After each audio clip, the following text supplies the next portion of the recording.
Hello, howdy, welcome. How are you? Bonjour, buongiorno. This is the Warrior's Den. That's Italian, Alex. Buongiorno. Do svidania. How are you? I'm gonna have Stefan Jewinski out here in moments, just to talk more balance stuff. As we started last week, we're gonna be a lot more communicative on balance. So we're gonna do that again today. He'll be answering questions. He's also got a short little PowerPoint to show you, so that's fun. I did want to give a little shout out to the people that are running into this issue. It gives you an error in the game that says requirements not met.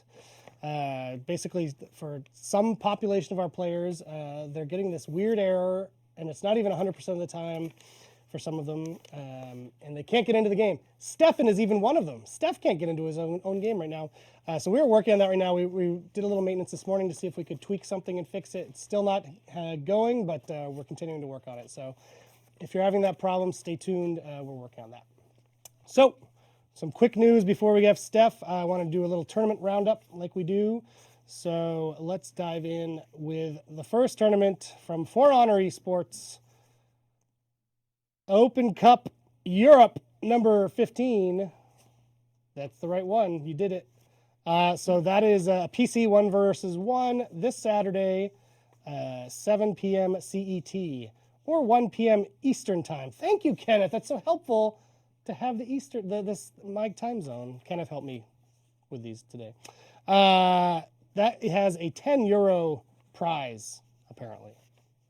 Get yourself a sandwich. And also from For Honor Esports, the Turkiye Turnuvasi Amateur number 4 for PC 1v1. It's on Sunday the 25th. At 7 p.m. GMT +3. Less helpful, Kenneth. Less helpful on that one. I don't even know what time zone that is. That is a prize of 100 Turkish lira. This is baller time. And now from For Honor Arena, PC Series number 2. Boom. It's a PC 2v2 series. That's on Sunday the 25th at 3 p.m. Eastern time. 10 American dollars are on the line. And PS4 series number 7, that's a 2v2 PS4. That's Sunday. It's at 1 p.m. Eastern time for 10 American dollars.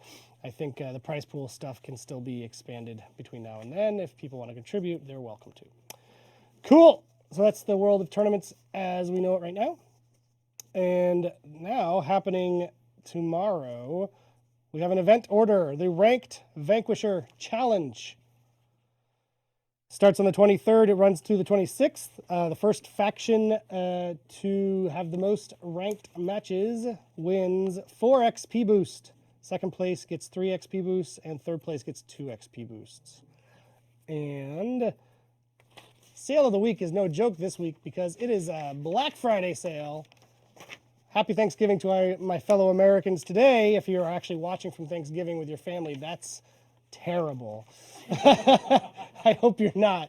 And I hope there's no confused family members being like, what is this TV show? Where's Al Roker?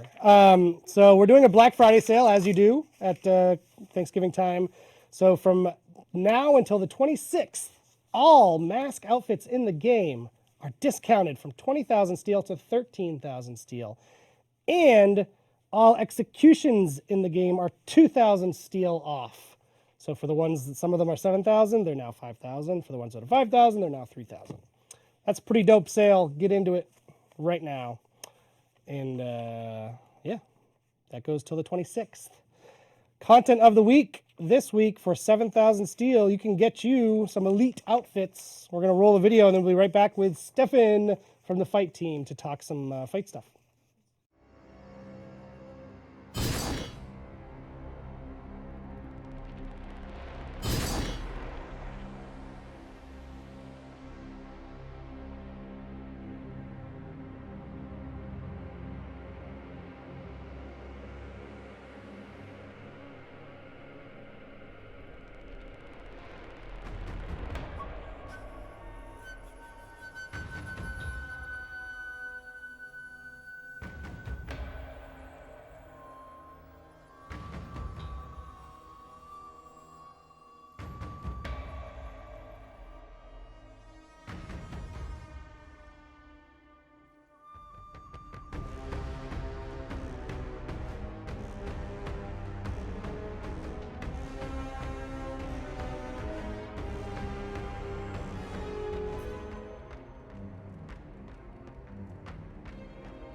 Hey, we're back with Stefan Jewinski, the lead fight designer of the fight team. God, it's a mouthful. Hello. Team lead. That's what I'm trying to say. How are you? I'm well today. How are you? How have you absorbed all the memes about you over the last week? Yeah, you know, it's a bit scary, but it's fun too. So as long as everyone has some entertainment and then some information. That's right. Combination. Yep. Well, welcome back. Thank you for coming back. I also wanted to mention, I forgot to say at the top of the show, the Season 7 State of Balance blog should be up right now. Don't run away to it because that's why Steph's here. This is sort of the live Steph version of it, and then you can go read it after the show and see if there's anything he missed. But this is the live and in person. So Steph is kind of going to talk through some of the findings of our Season 7 data. Yeah, it's pretty cool. So you can check it out. Let's show my PowerPoint presentation. Look at that. Oh my God, I can't believe it did. You're like Oprah. So it's like Drew Gulak, but you know, Oprah's fine too, I guess. Okay. Steph, whatever makes you happy makes me happy. Thanks. I entertain myself sometimes. I got away with it. Okay, balance blog. The goal of this one is going to show some of the graphs from the state of balance. We're going to contrast our data as well with the tier list that some top players have put together on the competitive Reddit. Yep. So we're going to see from two perspectives today, which will be interesting. Cool. I like it. Should be fun. Let's dive in. So let's go to the first. It's you. You are in control. You have a keyboard right in front of you. Look at that. Click. We have high technology here at Ubisoft Montreal. Okay, State of Balance Season 7, great. This is how Why do you have two intro slides? I don't know. I mean, it looks good. I just like yelling PowerPoint. I don't really know how to make them properly. Keep that full screen. You don't need to do Steph picture. No, exactly. Keep me out of there. The numbers there. So Season 7 is what this information is. Dual, Platinum rank and above from patch 1.27 onwards. So this is different from what we've normally done. Exactly. Usually we do the top 2.5% of all players in 1v1 duels. Yep. Here in this one, we've decided to switch it up for Platinum Plus because the criticism was that, like, is 2.5 that interesting? Is duel, the regular duel? Exactly. Do you try new characters? Do you whatever? Can we rely on it a bit more? Yeah. Platinum and above, we've switched it to because you're in ranked, so we have a little more expectation that you're playing seriously and trying to win with whatever character you're playing. And the other reason we picked Platinum and up, and maybe not top 100 or top 50 or whatever you might be thinking, is to get enough representative data in each of those little boxes that you see there. Right, you need each of the face-offs to have enough instances. Exactly, and you can imagine that, yeah, we're even maybe pushing it with, like, I don't know, Warlord versus Shigoki or something, Cell. Yeah. Even at the Platinum and up level, but our data guy told us, hey, watch it with those, but we think we're close enough that we're not going to get in too much trouble by showing Platinum and above for that. Cool. So that's where we're at. And why do we do patch 1.27 and onward? It's because 1.27 fixed the stance switch bug. Yep, for the assassins. For the how to say it? The non-reflex guard heroes. Yes. That were able to stance change too quickly if you did stance change to stance change. So we think this is a better representative sample than the full Season 7. Yep. Okay, and what's interesting here, Conquer is still at the top, but at least is below 60, so that's nice. Valkyrie. Yeah, I see a lot of surprise about Valkyrie. Can you see the chat? I can see the wherever chat. you are. Okay, you got. I don't put it in front of you because I don't want you to get distracted. Or scared off. Valkyrie got the Season 7 rework, and Warden got the Season 7 rework. Both are in above the 50%. So on the data side, at least at Platinum Plus, we're seeing that Valkyrie's performing kind of the way we want, maybe a little high. Warden's performing the way we want, at least in terms of numbers here. But what I really like, even at the Platinum level, is we're seeing a nice, reasonably smooth from top to bottom, 58 to 54. It's a little bit too far, but it's not extraordinarily far. At the data side, there. Right. So it's not too bad. I think we'll see maybe when we look at the next slide in just a moment, the big difference between, say, like Warlord at the data level for us versus Warlord in the tier list. That's made by some of you guys. But we'll see some interesting differences there. Peacekeeper, yes, for example, is still a bit low after at the data side, based on the damage reduction she received in Season 6. This is still something we're looking at, but this is basically the spread. Any big questions there, you think, Eric, or do you want to move on? Seriously, Conqueror at 58% is fine? That's how I assume he said it. Oh, he man. wrote it that way. Who do we have? Demon Creed. Demon Creed, awesome. Well, I think it's going to be really interesting to compare this to the how do we say it? To the tier list of the next one. Yeah, at 58, it's high for sure. We would like to see, in an ideal world, I mean, like 55 to 45 is not too bad, and then the more we could crunch that, the better. But at the same time, is it ultra critical that these numbers are super smooth, or is it more interesting for us that these numbers are indicators of a major systemic level problem? If someone pokes up into the 60 plus range, maybe 65 range, 70 range, we'd be like, what is going on there? Yeah. I think the other more interesting side is really on the bottom side. Like the fact that someone's not below 44 suggests to me a lot that like block, parry, dodge roll, counter guard break, universally held defensive tools, I think are what are keeping a lot of characters within that spread and without falling off below a certain number. Yep. As you recall, if you look at the old State of Balance blogs, you'll see that like Kensei Highlander never falls below, like even the lowest ones are 39, which is too low for sure. Right. Yeah.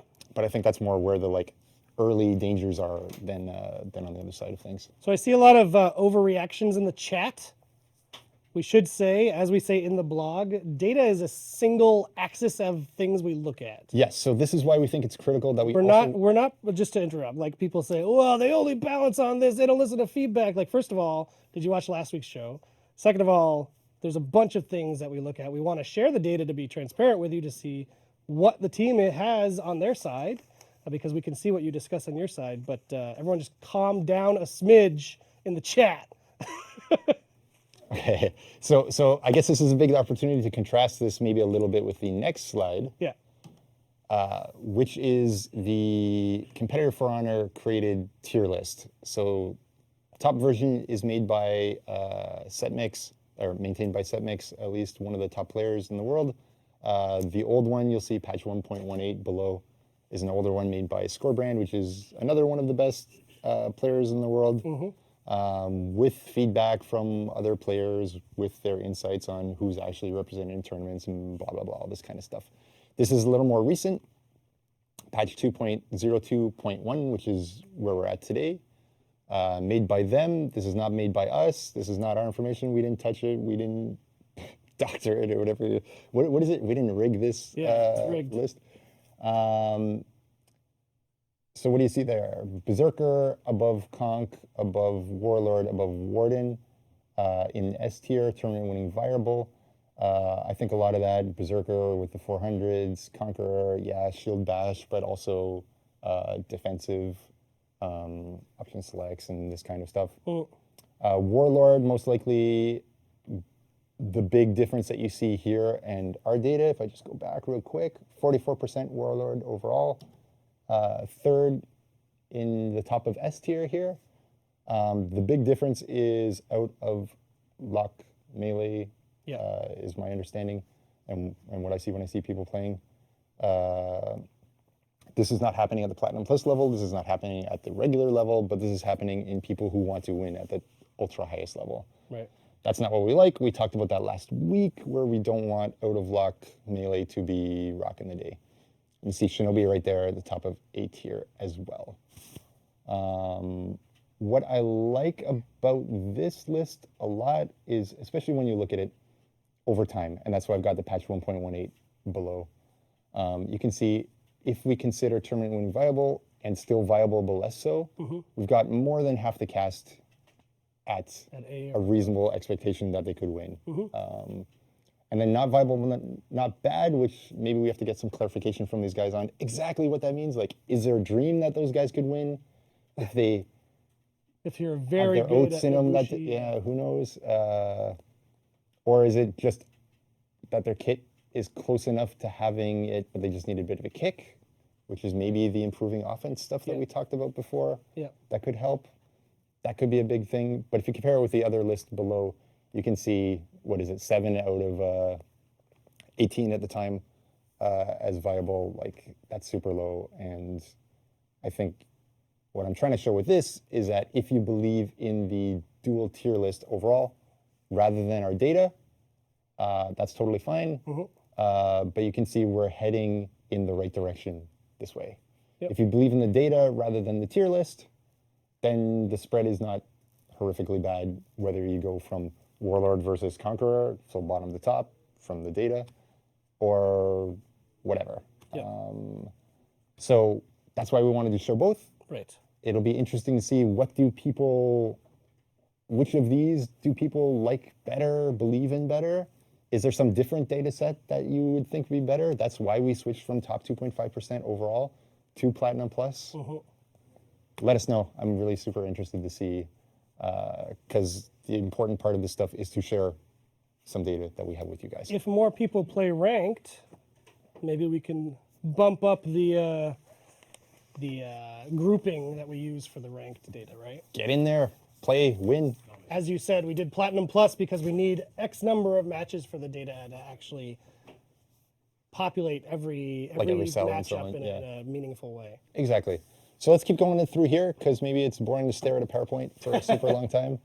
4v4 win rate, Season 7, Dominion, top 4% of players, because there is no ranked. We don't have Dominion yet. Exactly.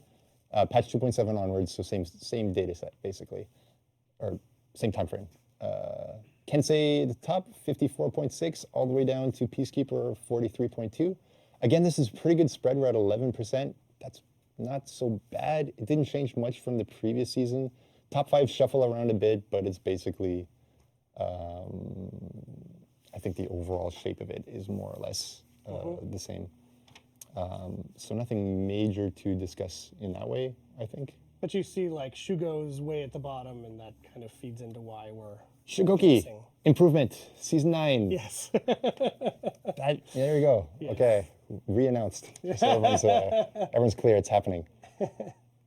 Okay, let's contrast it with the Dominion tier list. So same thing, top one made by Setmix, recent, current gameplay. Bottom one, patch 1.18, so almost a year ago. They still have Shaman and Nobushi as top mandatory picks. And then most of the cast is sitting there as reasonably pickable in A tier, so that's really good. B, not viable, but not bad. You don't really see them in tournament play too much. I have seen them in like first round and stuff like that, but they don't seem to last too much. And then C, you never see them picked in tournaments these days. Right. Dominion, just to contrast with about a year ago, you can see Scorebrand's description of the tiers there on the far right. Mandatory S, so a year ago you had to pick a Nobushi and a Peacekeeper and a Shaman, and that was your team, and you picked one of these 5. And you're insane if you didn't. Right. So 3 from S and 1 of A as you like, and nobody from the rest of the game. Yeah. So yeah, tribute tournaments, Dominion tournaments were pretty bland that way. Pick wasn't really interesting. Versus today, you do see a lot more flexibility. Variety. So yes, same deal. If you believe in the data, it's not looking horrific from that side. If you believe in the tier lists, we're moving in the right direction. If you believe in something else, please let us know. They do. They all believe in different things.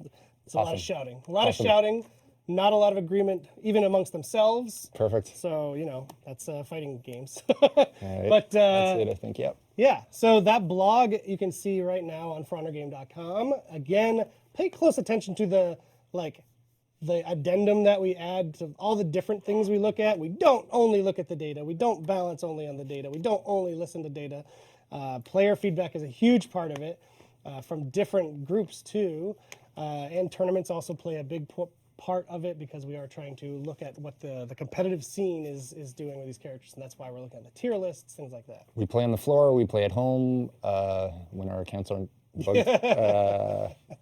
But we're out there all the time looking at all these different things, so we're hearing what you guys have to say, and I hope last time we showed a little more that we are a little more plugged into what you guys are saying, so hopefully also showing both the data set and the tier list will show maybe there's not that big a discrepancy between what you're thinking and what we're thinking, but I guess we'll see in the chat. Yep. Cool. Well, we've prepared a ton of questions to also answer on the fight topics. So let's dive into those. Yes, we have a transition, Max. Yes, we can do the transition.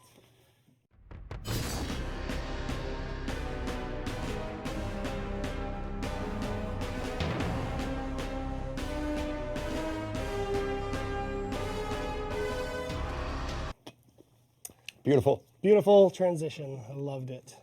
So, shall we dive in? Please. Okay. So yeah, we've gathered a bunch of these from across the community over the last few days. So thank you to everybody who submitted questions. We obviously can't do all of them because I saw like thousands, but hopefully these are representative of a lot of everyone else's questions. So, Pinko Palino 97. What do you think about the current state of Wulin heroes in terms of balancing, Zheng Jun in particular? This is an interesting question. I think mostly they're doing pretty good. Data-wise, Shaolin, Tiandi, and Nusha are sitting around 54% win rate in Platinum Plus duels. So not too bad. At the high end of the grouping, data-wise, so strong, but not too strong. And I think they will descend over time as people learn to use them a little more than the first couple weeks. Early data, so from that side. Zhang Jung is interesting because he's sitting too high right now in our data. He's sitting at 61%, or sorry, 62%, so just above that whole curve. And what's interesting there is the tier lists that they have. He's the only Wulin that is in B tier. The others are all sitting in A tier. So there's definitely that discrepancy there between like how is he in our data, how is he perceived at top level play. I understand too, in regular play, it's difficult to parry him, for example. There's some animations that have some problems of like, he hits you here, but it seems like he should hit you here. So there's a lot of times I think people are like, I parried it, or I should have parried it. Right. And it does seem that way. So that's a bug that we're fixing.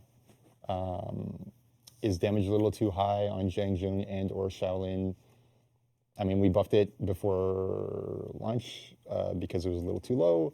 It's something we're keeping an eye on. Will the bugs be enough to fix it? Will people over time settle that difference between data and initial impressions and tier list? So it's kind of like we're hoping it smooths a little bit, but we're keeping an eye on these guys. Cool. Okay. Conk is fun and engaging. When the team sets up, what degree a character, when the team sets up to what degree a character can feint attacks, as in how deep into the animation it can be when feinted, is how believable the animation is considered. There was talk about how feint windows can be too tight to let opponents get tricked by them, but I'm curious if you have any sort of non-gameplay elements in mind, such as not letting people feint when they're already mid-air when deciding these things. So I think early on we spent more time worried about, where exactly is the perfect, beautiful moment for an animation to be feinted versus not feinted. The example that I always think about is like Kensei top heavy unblockable finisher. Used to be feinted, I believe, at 600 MS before the strike happened. It used to be the jump, the spinning jump attack, which now is Nature's Wrath, if I got the name right. But it had to be feinted at such a time that it didn't look like crap when he's in the air or he or she is in the air. So that was a big driver initially. And more over time, we understood that, hey, if you feint 600 before the strike, then actually that gives the opponent minus reaction window, minus, whatever latency, still a fair enough time to see that it was actually a real attack, and now you can parry it, or it got soft canceled, and now you can parry those. So in the Season 5 rework, we made that 400, and we've kind of standardized that across the board. Some of the concerns we have is like, hey, can we make that slightly later so that it's slightly more difficult to understand feint versus real attack? This is something we're keeping an eye on, but we're at where we're at right now, and I think it's in a better spot generally. Cool. I think this is the same person. Conk is fun and engaging. The max punishes available to characters tend to be rather volatile.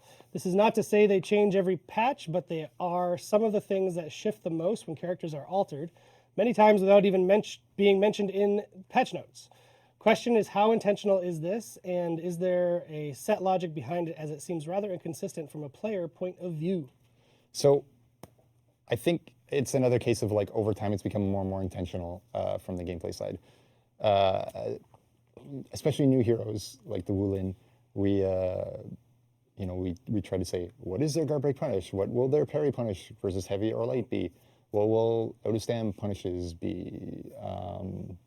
Or at least usually in the out of stamina case, it's more what do they turn out to be based on the timings that we've put for the other things that we were worried about initially? And then is that too bad, or is that okay? And if not, do we adjust based on that? I think most of the time when you see like the volatility, I don't want to air quote that, I just want to say the volatility of it, there we go, is it can be very difficult to be aware of all this stuff if you're not ultra deep into it. For example, I would expect a game designer on the fight team will have much more cognizance as to, if I change this, maybe it will change that, the out of stamina punish, or the guard break out of stamina punish, or the blah blah blah, whatever. Whereas like someone else who's not a game designer and or not on the fight team is maybe not quite as aware that like, if I change this movement phase on whatever thing, now I'm slightly too far away to make it, or I'm slightly close enough to make it, and now I am getting a bigger punish. Now I'm getting 2 heavies instead of 1, or 1 heavy instead of 2, or whatever. And something you think is a good, innocent bug fix that solves something else is now actually changing that. And that's super hard for everyone to keep in mind, because if you don't know the thing that you might break, how are you going to do that, right? Not break it. And then you won't be able to tell, QC, hey, can you test this because maybe I'll break that. Right. Like, it's going to happen sometimes, and that kind of sucks, but we're trying to do our best to make sure it's as smooth as possible. Cool. Glitch Hunter 33 on the next page. Any news on increment of 33 millisecond attacks, such as 433 and 466 millisecond attacks? In your internal testing, how much of a difference do 33 milliseconds do, both in terms of attack speed and parry feint windows? So we're still working on this. Nothing to really say at this time. I'm certain we'll eventually have something that will include this in some way. But you can imagine if we went from like 600 to 566, maybe no difference, right? But 500 to 466 or 500 to 533 starts to be some difference, and I think at each individual interval along those lines.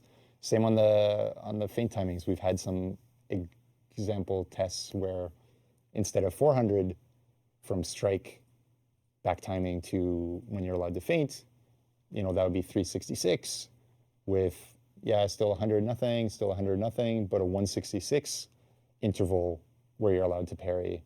And that doesn't change too much really the feel of, did I get my parry or not?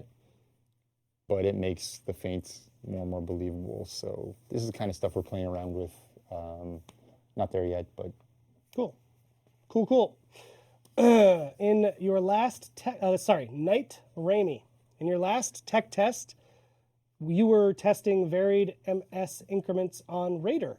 This allowed him to get heavies on a guard break. Are you guys still working on adding varied MS increments into the game? So basically same answer. I mean, like Raider's case really was just a test case and not specific to Raider. Right.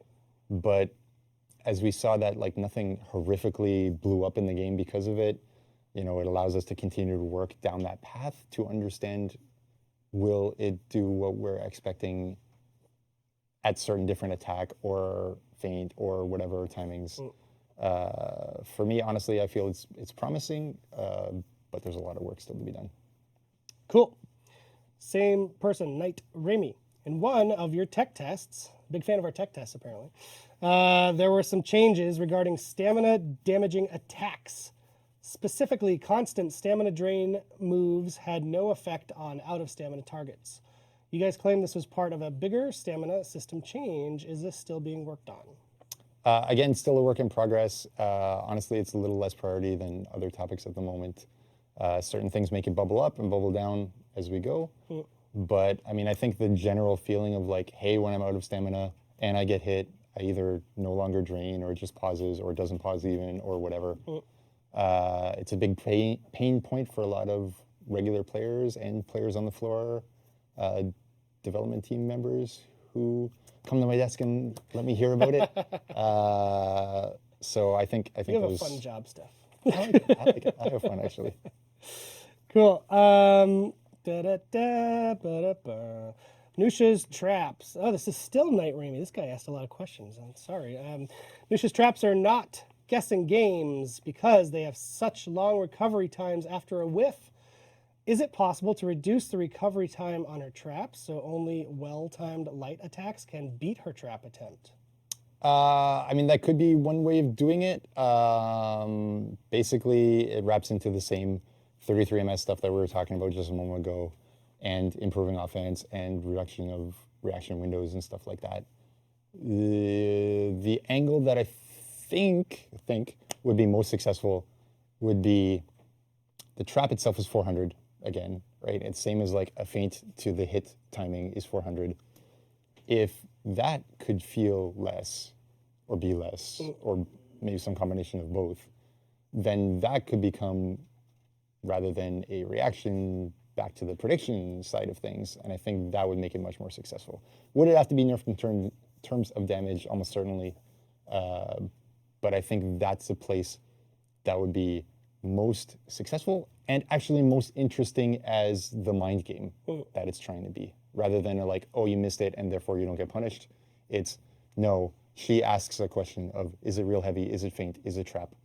And then your prediction, her prediction versus your prediction becomes super interesting. Cool.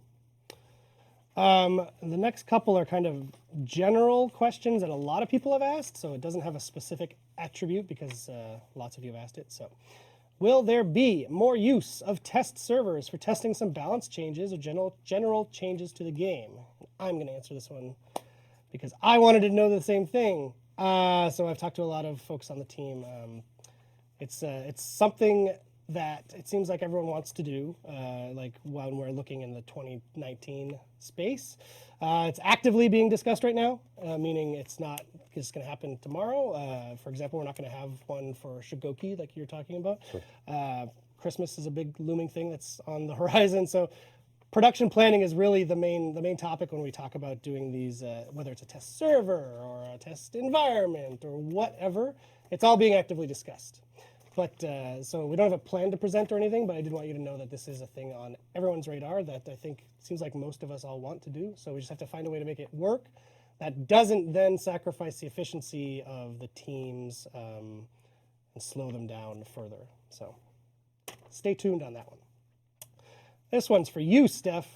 Aramusha. I saw a lot of reactions to the data with Aramusha being so high. One thing, I don't know if we clarified, that data set is a combination of PC and console. That's correct. So that might be a reason why Aramusha is a little higher, or is it the same? Maybe, I mean, like internally we look at combined data, we look at separated data, we look at Platinum Plus, top 2.5%, full player base, different thresholds between and above and whatever we can do. Yeah. The placement of Aramusha and a fair number of heroes fluctuates in this, but nobody slides from like the top to the bottom or anything ultra crazy like that. But you'll see outliers here and there when you compare. I mean, they do change around. That's true. I mean, like one of the more famous cases that I remember was before, I want to say in season 3, somewhere in there, Kensei was this awesome example where like 30 whatever percent, right? High 30s, 39 or whatever, at the top level of play. But when you mashed everyone down, Kensei suddenly was like the noob killer, right? Character was doing very well, was beating everybody, was complaining. People were complaining about it. Right. And Kensei didn't get nerfed from that point, right? I think people learned to play against it a little better, realized that the dodge was something you could bait out and then punish against those kind of players. And then, in fact, we reworked the character 2 seasons later, or a season and a half later. Yep. And yeah, it fluctuates a little bit, that's for sure. But I don't think it's like, I don't know how to circle back to Aramusha to finish off that sentence. Well, whatever. Well, I'll ask you the specific question on Aramusha that we have. Please elaborate on the reasoning behind the recent changes to Aramusha. That was in the Marching Fire patch. This is, again, not a specific question we got from one person. There was a bunch of people asking, so this is sort of a summary question. Okay. If I understand the changes made to Aramusha for his Infinite Chain, these were done because things were confusing to newer players. Why not do something to teach the player about it instead, like removing the indicator for the guaranteed follow-up light or adding a special indicator to let someone know how the combo works? So generally, this kind of answer, like the more we have to teach various mechanics that aren't really that mandatory to understand, the more it'll create a barrier it is to understanding what's going on, obviously. When we do it for something really big and we hope meaningful, yes, that's totally important. When we want to do it for something like the exact example I think here is side heavy guaranteeing top light. So guaranteeing is a tough word in this game because it's guaranteed in a 1v1 scenario where the other guy's not falling and everything's all good. But it wasn't guaranteed if someone else hit you first and then I hit my side heavy, but actually you would play the in reaction hit reaction so you wouldn't get comboed, right? So how does that work? How does that work against like external indicators, all this kind of thing? There's a lot of big questions that way. If it was side heavy guarantees side light, then sure, we could treat it like Orochi or Shinobi or Warden or whatever, right? Like totally fine. But that's not the way the Aramusha combo or chain system worked, and still doesn't. So I think the better answer is like putting the same damage or mostly same damage up front on the side heavy. Then okay, right? You got your first hit. You spend less stamina, I guess, right? If you care about that, but then you still have your next choice, and I think that's more understandable for the opponent and just as rewarding for you. It's not quite the feeling of going bang, bang, bang right through, but really you're just going bang, bang anyway. You weren't going bang, bang, bang. So, yes, mechanics when really necessary, but in this case, I don't think it was necessary, and I think it's a much more cleaner and elegant solution to that. Does it solve all of Aramusha's problems? For sure, no, for sure. But I'd rather not create a new problem that we then have to solve, which would not help him either. Right. Okay, cool. Here's one from Illyrian King. What do the devs think about giving Lawbringers, Shigokis, and Raiders heavy attacks unparryable property and let them profit from chip damage instead of introducing more bashes and lightning-fast guessing stuff? Offense is facing a wall, as you said. This would allow attacks to remain slow, but even neutral and chained heavy attacks would be viable for such slow heroes. So I'm not keen on introducing a new attack type which is blockable but parryable. Wait, blockable but not parryable? Unparryable, yeah. Blockable but not parryable. I'd rather you got unblockable and unparable, like a melee that we have today, or toe stab, or that kind of stuff, or unblockable but parryable, like we have today. Yeah. At least it's clean and readable and follows rules that we have there. In terms of, yeah, offense facing a wall, the chip damage, I mean, yeah, is good, right? It would be nice in that scenario to chip the guy, chip the guy, chip the guy. But then, I mean, why not just have it be bash and then light, or toe stab that automatically does damage, or something like that, and just do it in one hit, and we're good to go. But yeah, I think Shugokis will be not complaining that they're not able to attack starting in season 9 at least, because they got some cool stuff. Cool. Or cool ability to reach things that they have that aren't doing it today. Chat seems to be with you on the unparryable not being a good thing. Yay! one point. Hey, you found common ground. This is one I wanted to answer. It's not a balanced question. When can we expect to see the next set of maps to be introduced? And how many can we expect? That's from Krilltick. It's not a balanced question, and I'm not going to give you the exact answer, but if you've been playing For Honor long enough, you kind of know how we do it with maps. Ask someone in chat what they expect for maps. We still have a maps team, so that tells you something, but I can't give you any more specifics after that. But, you know, maps. You talked about Lawbringer. You talked about Shugoki. But what about Centurion and Raider from Boston? Good name, good band. And good donut. Great cream donut, Boston cream. Best cream. I'm going to say it on the show. Boston, the best cream.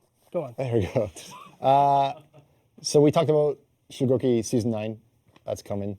We talked a little bit about Lawbringer, that we are aware that it needs ability to initiate and needs ability to sustain offense. Working on this. So Centurion's heavies do have something in common with Shugoki's heavies, I think, in that, yeah, you hit the unblockable phase, you can't feint it, blah, blah, blah. Maybe this isn't the best way of doing things. Basically, what I would expect when you see Shugoki is, does this work well? Is it cool? Is it successful?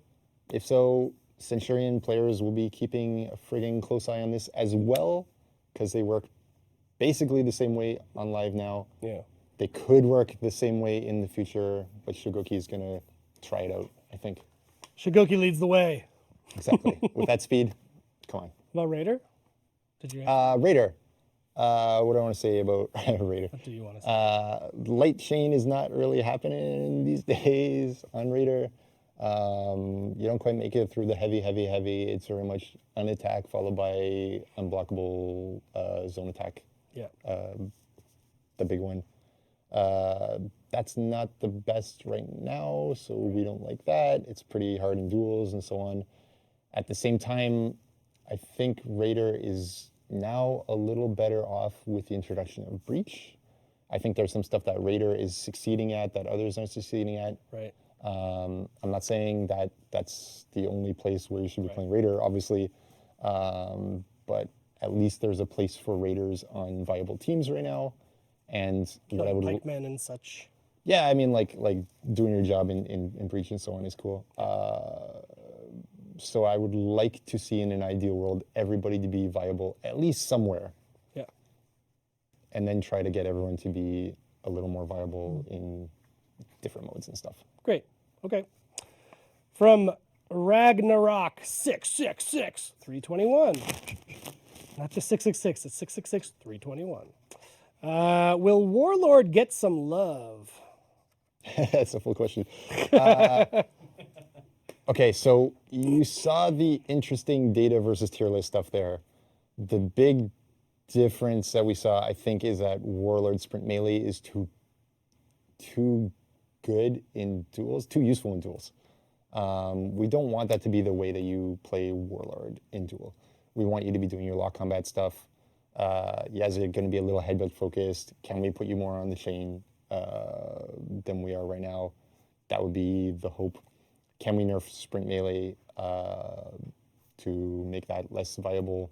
That's the goal. I would say let's go in that direction. Let's try to compensate him for the loss of that or the reduction of that. Yeah. And see if we can put him in more or less the same spot on the tier list and a higher spot on the data side. But basically a better viability and a more healthy viability. Data, tier list, whatever. I mean, that doesn't show the whole picture, right? That's what I'm trying to get at. Yeah. On both sides is, yeah, okay, maybe it's S tier and it's fine or whatever as Warlord, but it's not the playstyle that we want. It's not the playstyle I think anyone else wants or that is entertaining to watch or play or whatever, versus the data showing that Warlord is too low because people are relying on only headbutt and regular attacks versus not relying on the out of lock sprint attack. So I'm not saying we got to flip it. I'm just saying we got to redistribute better and have the actual gameplay be what we want rather than necessarily the data or the tier list being what we want in an ideal world. Does that make sense? Yeah. And hopefully I brought you away from like, it must be like the data or it must be like the tier list. Right. No, it's got to be good gameplay that works for us. Exactly. This one is listed, question by Eric Pope. I think because I said, hey, Steph, remember to mention this thing. Shaman's Predator's Mercy? The full question? That's the question. It's the same thing. It's a totally different thing. No. Removing the special stand-up when hit animations is what we're talking about. Right now, when she bites somebody with Predator's Mercy, basically bite happens, and then you can hit the victim who's down, and then they enter a special stand-up when hit animation that is long enough that you are going to get another heavy, for sure, right? So it's bite plus heavy, other guy's dead, right? Not a fun experience. Not a fun experience, right? So what we will be doing in whatever SA23 patch will be, Our next patch. upcoming title update, will be when you get hit, you enter the reactions cancel hit reaction, which you'll see when you try to K-burst toss someone who's in Shugoki armor, right? And you kind of do the bounce back animation, right? So that length of time. So that should mean that Shaman bites you, somebody heavies you, but then you get the ability to act again before like the next big heavy, right? So you're eating a heavy. You're getting, 80 to 90 damage and not 130 damage or whatever, right? Right. Yeah, if the whole team is on you, then you're screwed. But that's a case for a lot of moves in the game. If this is successful, I'm sure we'll see it on more kind of moves where you get bound and you can't act. Because we like people to act. We don't like one hit to be the end of the game.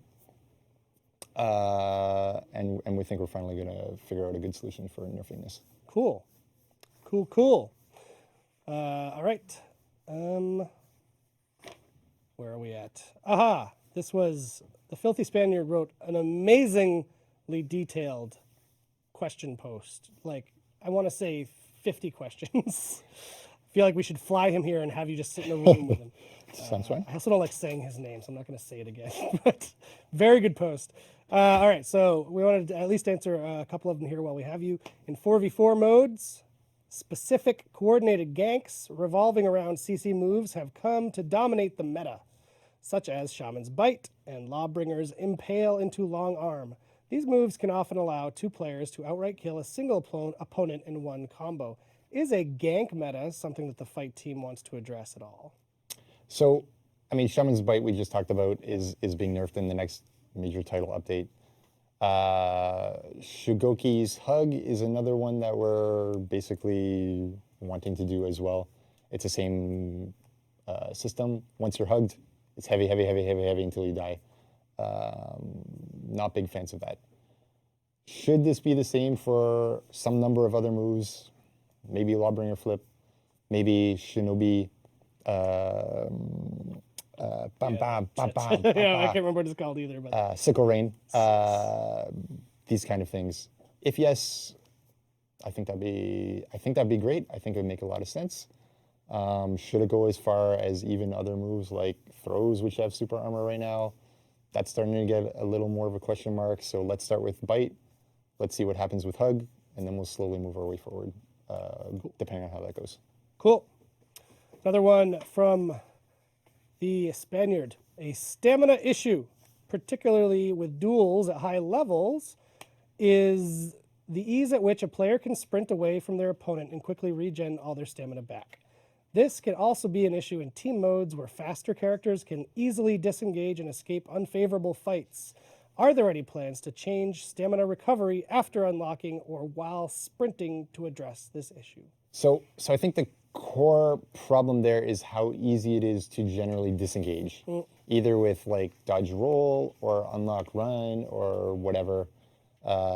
It can be very difficult for opponents, even reasonably properly spacing, to keep you near with some option, whether it's, you know, some kind of dodge forward attack, or whether it's heavy feint guard break that you hope the guard break would catch a dodge or whatever. This can be very difficult right now. That's the part that I think we should be looking at to try to reduce the ability to run. If you're 10 meters away and you turn and bail because you're in Dominion or Breach or whatever, that's kind of how it goes, and the slow guy's not going to catch the fast guy. And I think that's okay. It's just the really frustrating one is when you hit somebody once and you're like, okay, time for my cool mix-up, and they bail, and none of the things in your mix-up can stop that. Yeah. Like, that sucks, Yeah. right? Let's start by fixing that, see if the problem is resolved generally. And then if we need more, we'll look more. Got it. A couple more. This one I'll answer because I already answered it on Reddit. But Koopa da Troopa, have y'all picked up on the new glitch that won't allow you to get your 4th feat in Dominion? Yes, we have picked up on that. We're aware. We're investigating it right now with the team. So thank you for reporting it to everyone who reported it. It's an annoying one, so we're on it. And I think this is our last one for old Stefan from a Golden Yeti. Any plans to fix iframes overruling deflect frames for side attacks? It makes deflecting side attacks really difficult. So this is something we're thinking about discussing. We did have some tests some time ago where basically it would try to detect, are you dodging? Do you have the ability to deflect? Is it a thing that you can deflect? Will everything line up nicely? And therefore, yes. The problem that we didn't want to deploy it at that time is like, yeah, it works great if the only thing that's happening is someone is throwing like a light attack or something at you, right? But it doesn't work so well when something else is happening, right? There's another player who wants to attack you. So should you dodge to dodge that, or should you deflect to deflect this? And therefore now we have to detect that thing, and this thing will hit you or won't hit you, and you can see with like just one other player suddenly becomes a huge mess. We would like to make that more comfortable, but right now we don't want to spend a big amount of time trying to get a really comfortable and like good feeling in all situations solution at the expense of trying to do some of these other things that we think are higher priority topics right now. Cool. Speaking of priorities, I saw someone ask it, and I feel like this would be a good thing. You already talked at length last week about it, but can you maybe reiterate the top priorities the fight team is tackling right now? Because I think there are probably some people who watched this week, didn't watch last week, and that sort of thing. Sure. I mean, for us, like the top 3 priorities basically are improving offense, and this means like generally we believe reducing reaction windows. So that, something like a light opener, which maybe isn't super successful at opening, can do it. Some of the mix-ups that we feel should be successfully mixing are not. That's where we want to aim. That's priority, one of the 3 top priorities for us. Another one is revenge gain in 1v1 scenarios when you are in a 4v4 mode. That prevents people from fighting 1v1s. The example I gave last time was Conqueror is unable to beat someone 1v1 in Dominion because they will get revenge first. My point wasn't that like, oh, poor Conqueror. My point was clearly that if you believe the data and Conqueror is a top hero in that respect, and Conqueror can't do the job of 1v1ing, then how is anyone really successful at that job? Or if you believe in the tier list, it's the same thing. The number 2 can't do it, right? So the point there is like, shouldn't people be comfortable in trying to 1v1 down someone either at full health or they're already weak and you come across them and you want to defeat them? That should be how 1v1 scenarios in Dominion or Breach happen. Yeah. And that's what, sorry, I got sidetracked on okay. 3 points, but yeah. All good. But yeah, we want you to revenge, but we want you to revenge when you're 1v2 or 1v3 or 4. Right. And then last topic is targeting difficulty of, there's multiple people around you. Usually you ping pong between 2 and you never get the third one, which is actually the one you want to lock onto. Yeah. We'd like to make that a little more comfortable. And then on the hero side, it was like Shigoki number 1, and then trying to look at people that don't have initiation or sustain, like Lawbringer. Yeah. Yeah, and you mentioned in your answers that Warlord and I can't remember the other one. Shinobi with the sprint attack is not what we want. Yeah, for sure. Cool. Thank you for reiterating that. I think that is good for today because we're already at 1 o'clock. Oh my God. So thank you again for appearing. My pleasure. Thank you for inviting me. I don't know that we'll have Stefan next week because he's actually in the mocap queue for a few days, but he will be back soon. They don't mocap me though, so it's good. So thank you again for your time, Steph. You are awesome. The community appreciates you coming here, answering their questions, giving them lots of feedback. So, well, thanks for all the questions, everybody. Cool. So we are going to do a quick transition and be back with someone we haven't seen for a little while, Luke, with the Dev Talks.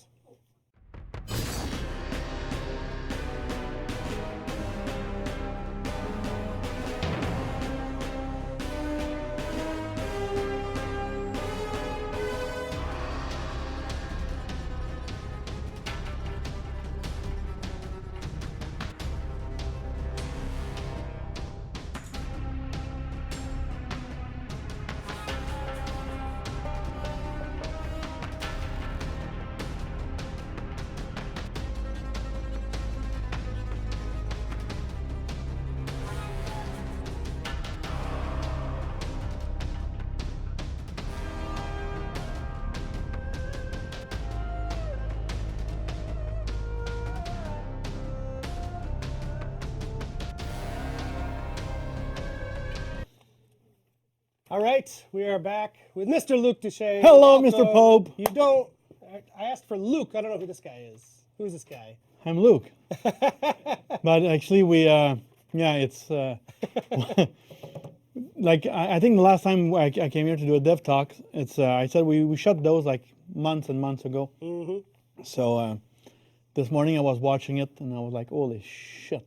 It's not the same. I'm not the same guy anymore. But that's okay. I'm a better version now. Super Saiyan powered up. Exactly. So I wonder if they'll do the same with the Shigoki. So he's losing weight. We're not going to take weight away from the Shigoki. Don't No, worry. I'm making jokes. First, let me start by wishing to our American friends a happy Thanksgiving. Thank you very much. Yes. So to you, it's like usually you're not with us on that day. You go with your family, but now you're not allowed to leave the country. Exactly. I'm locked. So he's locked in Canada for good. No, not for good, but for... Until I get my permanent residence, I'm Exactly. literally not allowed to leave the country. Yeah, those are the rules. When you apply for those things, you have to stay in Canada. So Yep. happy Thanksgiving. I'm sure a bunch of you are spending time, some good quality time with your family this weekend. Yes. So use it. Eating turkeys, which is something I cannot eat. Ever again? It's the way turkey's done with the surgery I had. It kind of, I don't know, like in the range of food, Yeah. one of the most difficult one To digest. to digest. Ah, damn. Yeah, and my mom makes an amazing turkey for Christmas, or for New Year's Day, sorry, not for Christmas. So yeah, so I wonder how I'll be able to, if I'll be able to eat that again. I didn't eat turkey in over a month. Oof. Yes, I had the other day a turkey burger and Didn't go well. no, not at all. You bring your leftover turkey to me. I'll take care of Okay, it. okay, that's good. That's good. So who do we have for the Dev Talks this So today for the Dev Talk, we have Frédéric Antoine Marco. We call him FA. You'll see in the interview, the first thing we said on the record to say, okay, we're going to say FA because Yeah. Frédéric Antoine is quite too long. long. And now, like, Usually I do the interviews and I don't watch them. I let somebody else handle the editing, and Max is editing and Matty is making the relevant cuts because sometimes they're really long, and this one is quite long. Yep. And since it's been a while since we shot it, I watched it this morning. And so conspiracy theory will start again because of good. the Viking. Another Viking. Yes. But we have a list of like 15 people to interview in the next 3 weeks. And I asked to not have Vikings. But he's actually commenting on that Viking conspiracy theory. So I'm sure like all the conspiracy theorists out there will say again, it's right. He's addressing that. He is addressing that. Yeah, it's his team that actually. It's his team handles that. does the And so I know he's a huge gamer. And one thing that I will say now that I reinstated in that video is because pay attention to his background. Like he didn't study to be in video game. And one thing I say, and I said that to all the young men like and women who want to do video game, is if you want to do games, be passionate about what you want to do and put the efforts. Exactly. Do to game jams, do like everything you can to be noticed.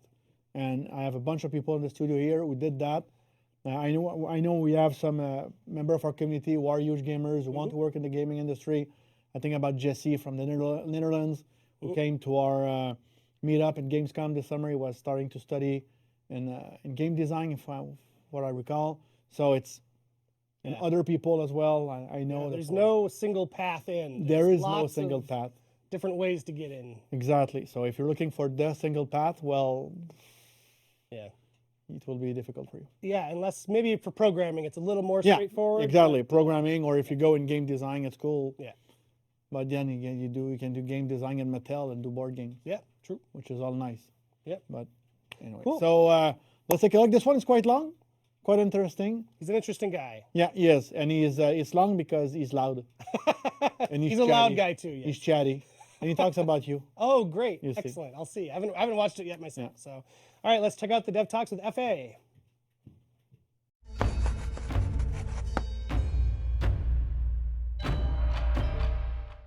Hello everyone, welcome to this week Dev Talks. We are meeting Frédéric Antoine Marcoux, Production Manager on For Honor. Hello FA. Thanks for having me. So we'll call you FA. Yes. If I say Frédéric Antoine to every single question, Yes. the interview will be longer. And it's because there's too many Fredericks on the project. Exactly. So whenever you say, hey, Frederick said this, then it, Then it's, yeah. So FA, yes. so for how long have you been on For Honor? About 2 years and a half now. Oh, I thought it was longer than that. No. Felt It's long. more because I'm very loud. Yeah. You tell me. Yeah. No, so Night Viking or Samurai? Vikings. But it is an interesting story. When I originally joined the project, though, I went to Jason and asked him, I don't know which I am. Like, I can't choose. And he asked me for the reasons why, and he said I'm part of the very small portion of the population that can't choose. And they have very strong reasons why, all three. But through the course of production, I settled my heart on Viking, which I don't regret because we win the faction war. Yes. Don't say that too loud. Though. Oh, okay, sorry. Especially because you're the production manager Yes, in charge of the faction war. The faction war, where Biojad, Yes. as a Viking, was working on the faction war.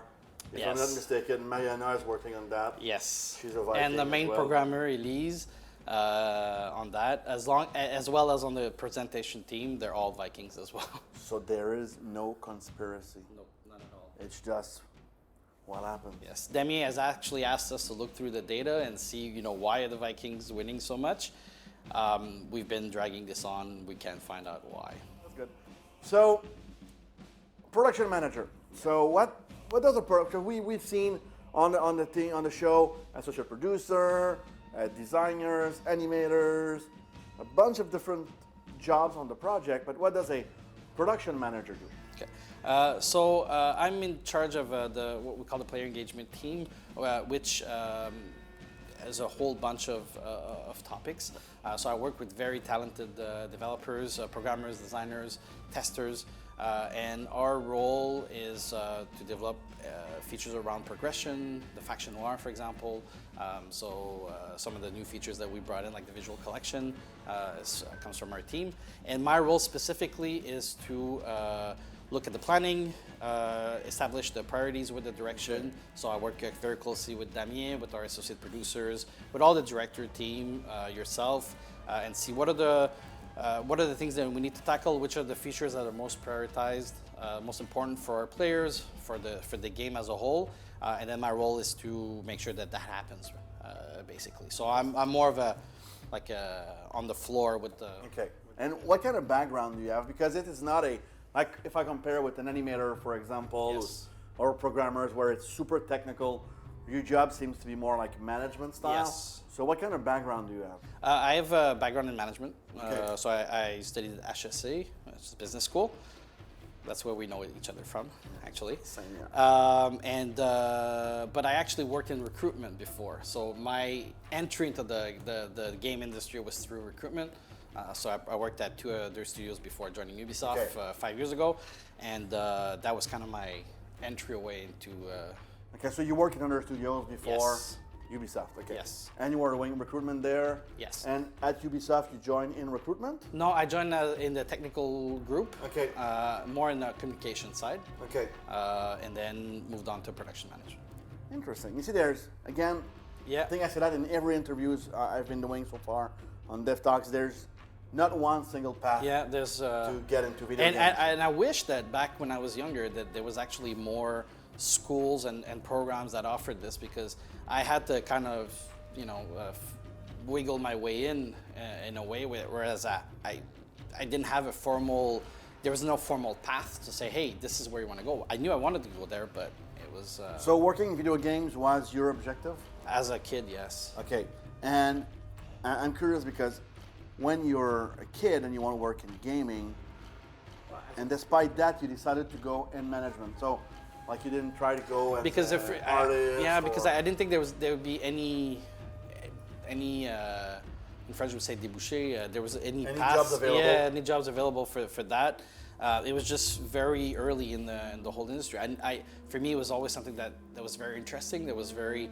I was very impressed by that, but I didn't know actually what I could do to do that. So. As a kid, I wanted to do it, but then it kind of faded out, and it's really at university and after that I said, no, this is my passion. Okay. At one point, I sold my car, I changed apartments, I took a roommate on, I was ready to go in QC, and really did because to get my foot into the industry. But luckily, the person over there saw, hey, no, you have a recruitment background, and we were looking for a recruiter, and then the rest kind of unfolded from there. I think one common thread that I see with all the people I've met so far is they were willing to make sacrifice Yeah. to get into the business. And for you, like you sold your car, got a roommate. Some other people moved from one other country to another. So for me, it's really passionate. And for me, it's one lesson for everybody watching. If like you're big gamers and you want to work in the gaming industry, first, there's no like path. And two, you have to make sacrifice and to invest in your time and your talent to make it happen. So it's thanks for sharing because I think My it builds pleasure. on everything I've seen so far. Yeah. So you're a big gamer, that I know. Yes. You're a huge gamer. Yes. So as a gamer, and I know you're opinionated. Yes, I am. As a gamer, Yes. not a production manager. Okay. As a gamer, do you go and share your thoughts on Reddit? On Yes. games Oh, you play? yes, I do. You do? Eric Pope often mentions that I'm more on Reddit than him. I think he's a bit annoyed by me. Oh boy, that's scary. Yeah. Yeah. So you spend a lot of time on Reddit. Yes, I do. Commenting stuff on other games or reading stuff about For Honor? I don't comment on our game because that's up to the com devs to do. I do comment on other games as a gamer. Nobody knows what my handle, so nobody knows what. But I always try to remain as positive as possible. I don't criticize the other studios or anything like that. But I do try to bring at least some ideas, some things like that, because there's games that I enjoy. I play our game quite a lot, but I play other games quite a lot as well. I'm very fortunate in that. But I always, I think as an industry we can improve on certain things. And when you go on Reddit and you don't comment, so when you go and read stuff about For Honor, Yeah. are there any like funny things you saw there? Or people notice stuff like, oh damn, that's like memes or jokes? all the time. Yeah. Actually, it's something on every time we see something about the volcano. Everything on the faction war is rigged and everything. It's shared very quickly within our team. Actually, at one point, it was really frustrating to me because I was like, why do they think it's rigged? It's not rigged. And it was really frustrating. I was like, Eric, can you please say something? But I guess it became too much of a big thing to try to, but it's not rigged, okay? It's not rigged, but. So it just became too big at one point. And we share quite a bit. We have a mailing list just for that.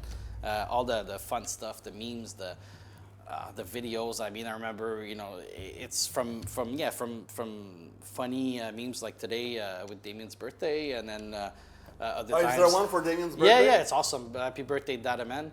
And then there's also stuff like when they throw or with their archer, he kills the guy across the map. I mean, we share all the time. And plus, it gives us a good validation of some of the things that we're working is actually what the community wants. It's important to have that feedback. There's a lot of channels where the feedback comes in. Eric is one big one, but Damien, Roman, marketing, but also from our own team. So we look at that feedback, we look at those ideas, and then we see, okay, is that something that we can act on? Is that part of the priority list of, for the next few months, the next few years? And then we go and try to make it happen. But a lot of times, sometimes we have already started those initiatives because it takes time, and it's nice to see when someone from the community say, "Hey, I've got this idea for customization. Oh, I get this idea." For example, the XP boost kind of came in from there because it's the community that made us realize that there was actually a problem with salvage, and we needed to do something about it. But is there one thing that people were requesting, and you're like, we are already working on it? Oh yeah. But we cannot tell you. Yes, all the time. The equipping multiple finish skills, equipping multiple Nudifix, the visual collection. It's something we identified as the inventory problems where players wanted to keep, not for the stats, but for the actual looks, because armors and weapons look amazing. And so they were keeping it for the looks. So we knew we had to tackle that. So what is a solution we could take? And so that the whole process became the visual collection. So it must be funny when people are asking. I would say funny and sometimes frustrating when you see people asking for stuff that are coming, but you cannot say anything. Yes, very much so. But again, it's the whole point of surprise, and it's why things like E3, when the original reveal is so important because it creates a buzz, and it's also a proud moment for the team. So we know it's coming. We want to say something, but at the same time, we know to have the impact and to show it in a good state, we need to do it at the right moment. In that moment, I'm like Sauron. I'm watching. Yes. So what's your favorite moment on a game so far? The thing like, wow, that's my best. There's a lot. For me, it's been a wild ride, and I'm very fortunate for that. I work with very talented people, but to me, the one moment was at Gamescom before launch. We got there, and there were people in line for 6 hours to play a game for 15 minutes, and asking me for autographs and stuff like that when I'm a nobody, and it was really weird. It's just because I have a dev shirt. It was really weird. And it was really crazy to see the passion really in their eyes about the game. It's unreal, really. Cool. And we shared a room during that game. Yes. So good souvenirs. So any last word for our community before we let you go with it? Thank you for the time you spend in the game. We love what you guys do with anything we put out. All the memes, the videos. Thank you for the feedback. It's extremely valuable. We always look at it. We can't always act on it or act on it right away, but we do listen. We do look at it. And we try our best to make the best game as possible. FA. And thank you to my team as well. Thank you very so much. Have a good day. Thank you everyone for watching Dev Talks. And see you next week.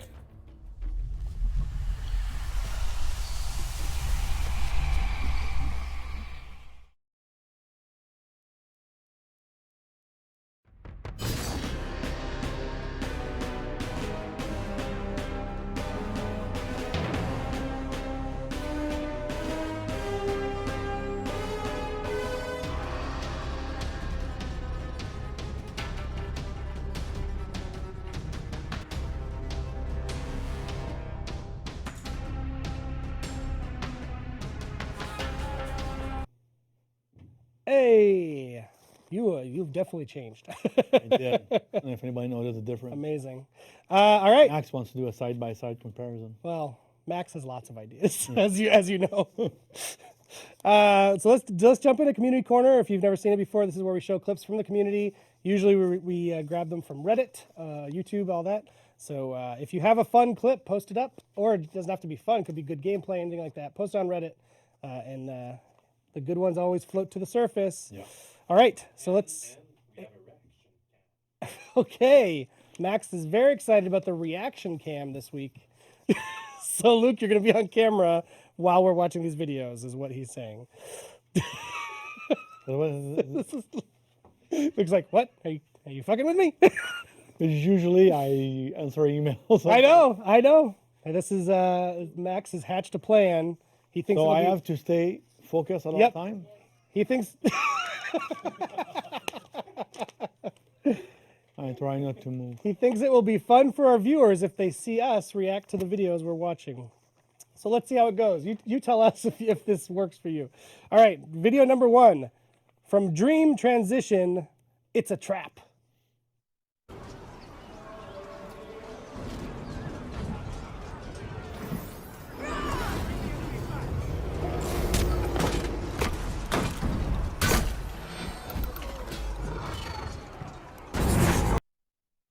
The classic rainbow trap. I like that.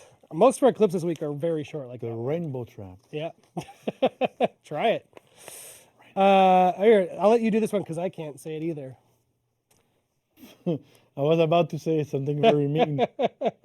Devrim Jiller 13. Sure. Oh, how the fuck do we say that? Nusha's eyes are still moving after her head gets decapitated. This is a super creepy. Decapitated, We don't generally show bugs on the community corner, but this I had to. It's so creepy. I don't even know if we're gonna change it. Like we might keep it in because it's so creepy. Check it out. Yeah.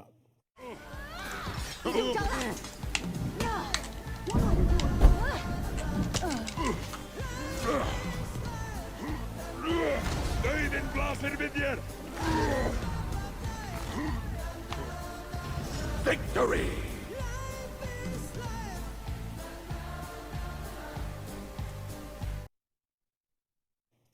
Good Lord. Right? Creepy.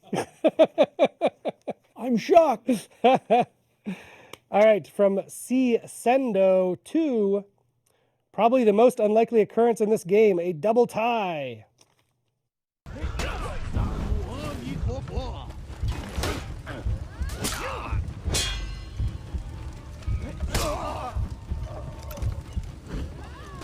Tie game! I feel those double tie always remind me of Rocky. Yeah. You know, when you find the final blows, and like a day after Creed 2 came out, which I need to go see, what I might do tonight. I need to see that too.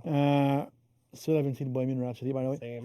Like punch and fuck, that's what it reminds The me. freeze frame where they're both gonna punch Yeah. each other. Yeah. You want to do a freeze frame? All right.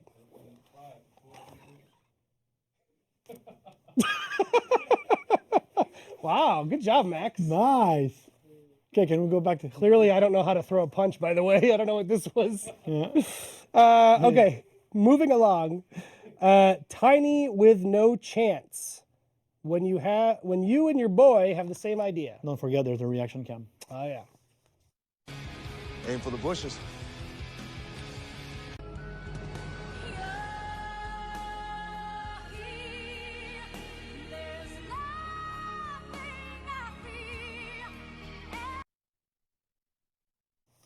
Do you smell what the Rock is cooking? They're saying he might be the next president. I'm serious. They're saying he might run for president. Like at this point, I think this that's point. what- No. I mean- Shh, shh, shh, shh. I never talk politics on the public. All right, number 5. Yeah. Butter Raider. And that's a very long video, so we need Yeah, this we is have our- a reaction cam for 2 minutes. Shit, I might hide. Remove Wulin. I disagree with We're that. not going to remove the Wulin. No, we're not. So let's watch that. Check it out. Yeah.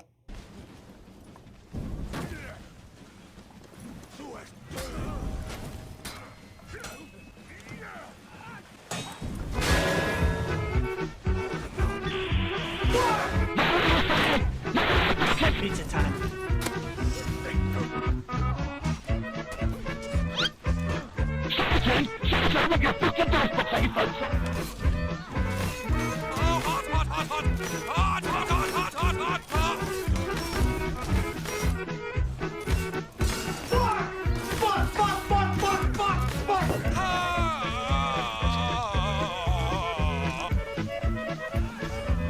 Is this it? Is this the end? What sequence of events brought me to this point? What a...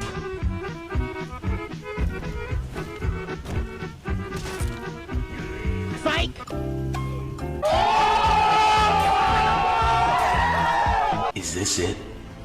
Is this the end? What sequence of events brought me to this point? What a...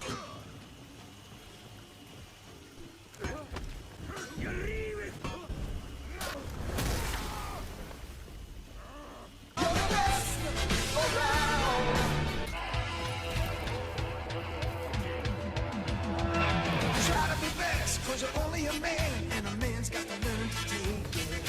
Try to believe, though the going gets rough, that you gotta hang tough to make it. History repeats itself, try and you succeed. Never doubt that you're the one, and you can have your dream. You're the best around, nothing's gonna ever keep you down. You're the best around, and nothing's gonna ever...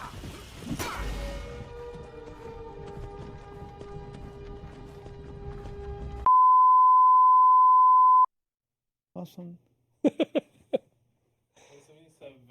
77, the first Rocky, no?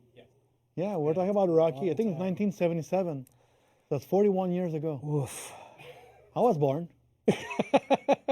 Maybe none of our viewers were, but I was. Probably not. And I think it won the Oscar for Best Yes. Movie that year. I think, yeah, best screenplay and Best- best picture, maybe? I think. Yeah. Yeah. Yeah. Can someone? Yeah. Ken is checking that. Yeah, I think. We got our fact checker on it. Yeah. Not surprisingly. Great song, Joe Esposito. You're the best around from the Karate Kid soundtrack. Again, this was a long time ago. Yes. Sort of like the Rocky movies, but for kids. 76? 76 for Rocky I was one? still born. But that doesn't. Oh, he won the Oscar in 77. There you go. Best actor. Picture, best Sly director, won best actor. He directed also, right? nominee. Oh, Nominees. Wow. Okay. shit, it's still good. All right, this one's from Deadbite. Let's finish this.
Oh, you want to do it? All right. 1, 2, 3, go. Ah. Ha. Ah, Yes! you win. All right. Oh, we've got another Butter Raider. Another one? Yep. Who does he want us to trash now? On all levels except physical, Zerker is a wolf. On all levels except physical, I am a wolf.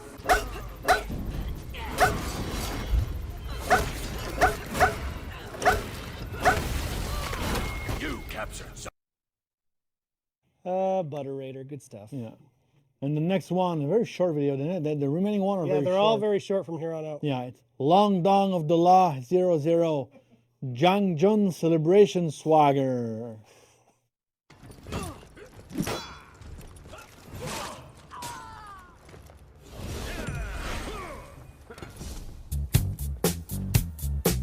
enemy team is breaking.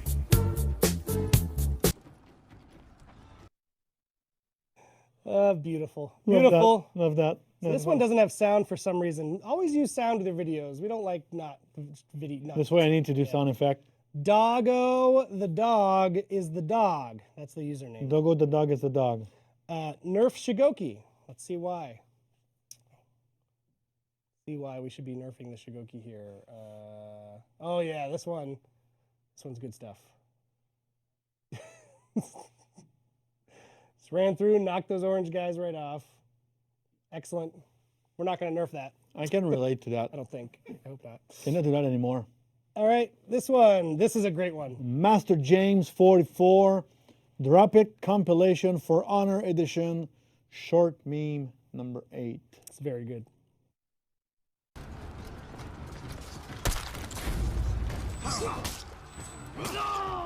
Drop it.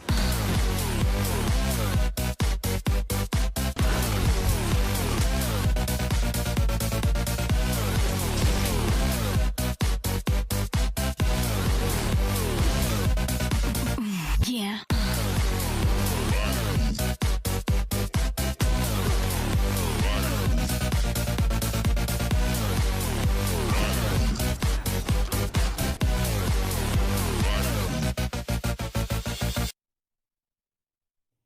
Incredible editing. Master James 44, if you're in the chat, please tell us how long it took you to do that, because it's a hell of a job in editing. Yeah. Seriously. Yep. Definitely. Yeah. All right, up next we've got, oh, what?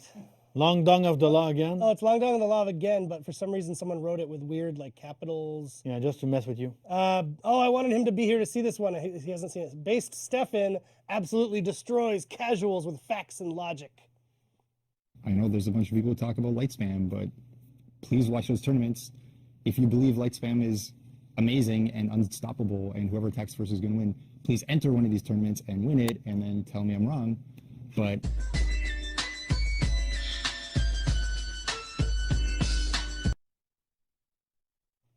Good. Always Rub the mic. leaving the thing up there. All right. Oh, before you say it, so there were two in the same meme format this week. One shortly after the other. It's from TikTok, which is a new. I am so old. TikTok is like a new Vine, sort of, I guess. So it's like a TikTok meme that I don't understand, but No I'm idea yeah, what this is. yeah. But it's funny anyway, so we're showing it. So the first of two, this one's by Marco Yolo. Oh, he's done a Oh yeah, we love Marco. It's called Maybe I'll Be a Raider.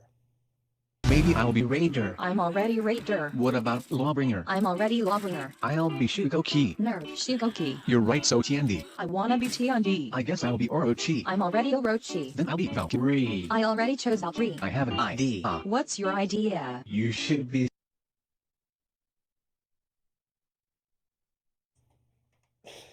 I was told it's an Overwatch meme, I guess. Thanks. And so the follow-up from Benjo Meister, Maybe I'll be Warden.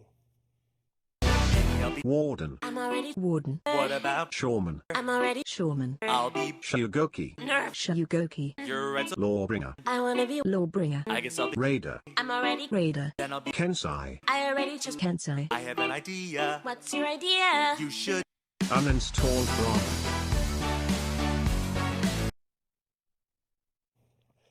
Which one did you like better, community?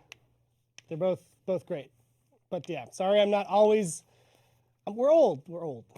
It's hard to know the source of a meme sometimes, but there's always people behind the camera that tell me, so thankful for them. Yeah. That is the end of our show, Luke. It is? Yes. We're now going to hand it over to a fine German fellow. Oh. Guten Tag. Yep. No, it's 7:30 there. How do you say Guten Abend. Okay. Guten Abend, MacGyler. Guten Tag. I like MacGyler because it's like MacGyver. MacGyler streams our game a lot, and we thought because it's Thanksgiving in the U.S., let's go with a a show MacGyver. Yeah, exactly. Yeah, I don't need. I don't want a MacGyver reboot. I just. Yeah, there's a new Magnum PI. Yeah. There's a new Hawaii 5.0 has been running for a long time. Yeah. So they're redoing all the same show. Magnum PI is good. I'm not into it. Yeah. I love the originals. This is why. Any recommendation this week, Eric? Any movie recommendation? Oh yeah, the new Coen Brothers movie. The new Coen Brothers movie is on Netflix. It's called The Ballad of Buster Scruggs. It's a Western. It's actually a bunch of short films within. It's all in the Western thing, so it's very good. I'm watching Narcos Mexico right now. Nice. That looks good. It is, but you know what? Like, there's one function on Netflix. Two things. One that I love is when you can jump the introduction, Yes. and the worst is the auto episode that it starts. You know why this is bad? It's when you fall asleep Yeah. on your couch You lose where you were. in the fucking show. When you try to resume, you have no idea where you were. It happened to me this week. It's lunchtime. I boot up Narcos. Like, I'm gonna watch one show. I'm like, Yeah. what the fuck happened to I this don't remember guy? any of this. How come he's beat up? I'm episode 5. I'm like, what? I need to go back. I realized I actually fell asleep during episode 3, and I slept the full episode 4 Wow. until I finally woke up in episode 5. Oh man. I went to bed, and the next day I wanted to pick it over. Like, where the shit am I supposed to be? Yeah. So this is tough when you fall asleep on front of your TV. Oh yes. Is there a way to turn that off? I think it might be an option. Maybe. Good question. But yes, we're gonna hand it off to McGeiler. Give him some love, or Lieb, as it is in German. We're going Yeah, to. you have a German minor. I do. Ich kann Deutsch. Yeah, I forgot about that. Viel Spaß, McGeiler. Ich liebe dich. All right, that's it for the show. We'll see you next week. And everyone enjoy McGeiler's stream. Go give him some support. Give him some follow. And happy Thanksgiving in the U.S. Yes, happy Thanksgiving.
For honor, baby. Hell yeah.